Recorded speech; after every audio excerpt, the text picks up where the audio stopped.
Good evening everyone, welcome back to our channel. मेरा नाम अंशुल है। चले देख लेते हैं मंडे के लिए क्या प्राइस एक्शन हो सकता है और मार्केट किस डायरेक्शन में मूव कर सकता है। सबसे पहले देख लेते हैं निफ्टी। आज निफ्टी में एक स्लाइड गैप डाउन ओपनिंग आया था, पर पहले ही कैंडल में थोड़ा सेल ऑफ देखने को मिला। पर कहीं ना कहीं ये जो गैप था, इसको ऑलमोस्ट क्लोज करके एक रिवर्सल दिया था, पर ये कंटिन्यू नहीं कर पाया, ये अपसाइड मूव कंटिन्यू नहीं कर पाया और फिर से एक स्ट्रॉन्ग सेल ऑफ कैंडल देखने को मिला।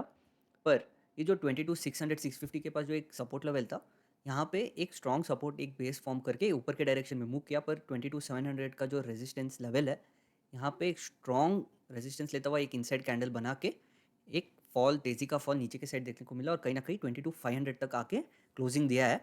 अगर हम निफ्टी का ओआई देखते हैं तो 22,700 पे एक स्ट्रॉन्ग कॉल रेटिंग देखने को मिल रहा है, एक स्ट्रॉन्ग रेजिस्टेंस जैसे दिख रहा है।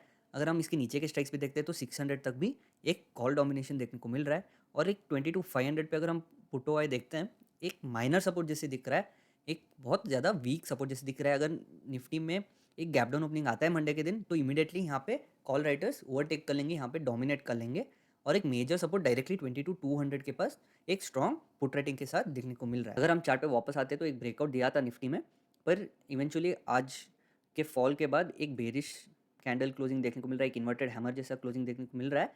अगर कल अगले वीक ये लो ब्रेक करता है तो अगला सपोर्ट समवेयर अराउंड 22,250 200 के पास है, जहाँ पे हमने एक ओआई में भी देखा था। अगर हम 15 मिनट्स में वापस जाते हैं तो यहाँ पे 22,500 का जो लेवल है, ये लेवल और एक जो 22,600 के पास जो एक स्विंग है, तो ये रेंज एक वॉलेटाइल रेंज हो जाएगा निफ्टी के लिए। अगर निफ्टी फ्लैट खुल के एक थोड़ा सा बाइंग मोमेंटम देखने को मिलता है तो 600 के ऊपर जाता है तो 22,650 और 700 के पास एक अगले रेजिस्टेंसेज अवेलेबल है। अगर नीचे के साइड आता है फ्लैट खुल के तो 22,450 या 350, ये रेंज एक सपोर्ट लेवल होगा जहाँ से एक रिकवरी भी देखने को मिला था, राइट। अगर निफ्टी में एक गैप अप ओपनिंग आता है about 22,600 level, about this level, तो थोड़ा सा वॉलिटिलिटी इस रेंज में देखने को मिल सकता है। एक स्ट्रॉन्ग बाइंग मोमेंटम अबाउट 22,700, जहाँ पे 22,800 के पास एक रेजिस्टेंस है और 22,900 के पास और एक रेजिस्टेंस लेवल जैसे बिहेव करेगा। अगर इस रेंज में भी खुलता है और सीधा एक सेल ऑफ देखने को मिलता है तो ये लेवल्स एक सपोर्ट लेवल या डिमांड जोन की तरह काम कर सकता है।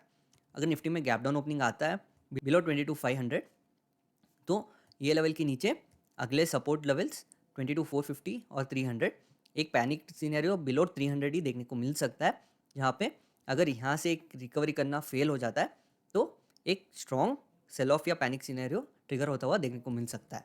अगर हम बैंक निफ्टी की तरफ देखते हैं तो बैंक निफ्टी इतना बेरिश नहीं था जितना निफ्टी था आज के दिन, पर बैंक निफ्टी में भी पहले कैंडल में एक गैप डाउन, बड़ा गैप डाउन खुल के एक रिकवरी देखने को मिला था, पर बिना गैप क्लोज किए इमीडिएटली अगला कैंडल से एक नीचे के साइड रिवर्स होता हुआ देखने को मिला। यहाँ पे 48,500 के पास एक सपोर्ट लेके क्लोजिंग दिया है। हम बैंक निफ्टी का वाई देखते हैं तो 49,000 पे एक स्ट्रॉन्ग कॉल राइटिंग देखने को मिल रहा है, एक मेजर रेजिस्टेंस जैसे दिख रहा है और 48,800 के पास एक रेजिस्टेंस लेवल देखने को मिल रहा है। अगर हम 48,500 लेवल देखते हैं तो यहाँ पे एक अच्छा खासा पुट रेटिंग देखने को मिल रहा है और एक मेजर पुट रेटिंग 48,000 के पास देखने को मिल रहा है। पर अगर हम 48,500 लेवल भी देखते हैं, यहाँ पे कॉल राइटर्स का बिल्डअप देखने को मिल रहा है। अगर हम चार्ट पे वापस आते हैं और 1 वीक का चार्ट देखते हैं, बैंक निफ्टी में भी एक बुलिश कैंडल फॉर्म हुआ था, पर इवेंचुअली आज के क्लोजिंग तक एक बेरिश क्लोजिंग दिया है। अगर बैंक निफ्टी में इस लेवल के नीचे आता है तो अगला सपोर्ट समवेयर अराउंड 48,000 होगा, जहाँ पे एक ओआई में भी एक स्ट्रॉन्ग पुट रेटिंग देखने को मिल रहा है।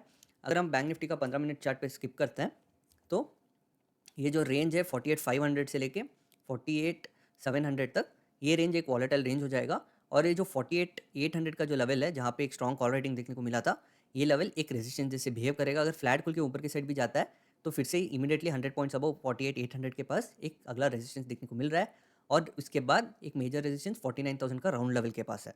अगर नीचे के साइड आता है तो इमीडिएटली ये लेवल 48,400 का जो लेवल है एक ब्रेकआउट लेवल था, तो ये लेवल भी एक सपोर्ट की तरह काम कर सकते हैं, जहाँ पे बैंक निफ्टी यहाँ पे एक रीटेस्ट लेता हुआ ऊपर की साइड जा सकता है। इसके बाद अगला सपोर्ट लेवल 48,000 राउंड लेवल के पास है, जैसे हमने 1 वीक चार्ट में भी देखा था कि वो भी एक अच्छा सपोर्ट लेवल, एक डिमांड लेवल की तरह काम कर सकता है। अगर बैंक निफ्टी में एक गैप अप ओपनिंग आता है तो फिर से 49,000 तक एक वॉलेटाइल रेंज बन जाएगा। यहाँ पे ये 48,800 से लेकर 49,000 तक एक थोड़ा सा वॉलेटिलिटी देखने को मिल सकता है। ये एटीएच लेवल टेस्ट करता हुआ फिर से नीचे के साइड आ सकता है। इवेंचुअली अगर ब्रेकआउट देता है तो एक राउंड लेवल अगला 49,500 या ये जो 100 पॉइंट स्ट्राइक्स है, यहाँ पे एक माइनर रेजिस्टेंस ले सकता है।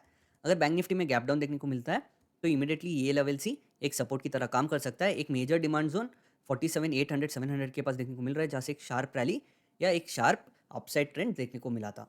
तो ये होगा हमारा एनालिसिस मंडे के लिए। Thank you.